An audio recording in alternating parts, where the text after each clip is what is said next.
On this short tutorial, I'm gonna show you how to fix Instagram calls easily and fast. First thing guys, open the settings on your phone and then go to the wireless and networks and then go to the Wi-Fi. Now you have to disable it and enable it again. Go back and go to the airplane mode, enable it and disable it again. Now go back, open the apps manager.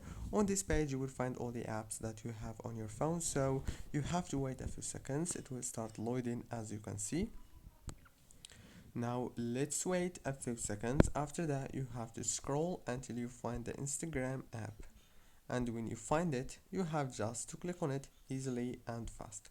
After you click on it, it will take you to the app informations page, or what you want to do here is click on this option to stop running the app in the background of your phone. After you click on it, now you have to go into the storage and click on clear data and clear cache.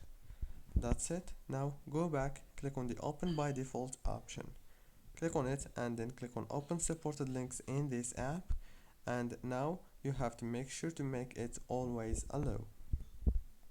After that you have to go into the Play Store and make sure to update your Instagram into the latest version. Don't forget to like, subscribe.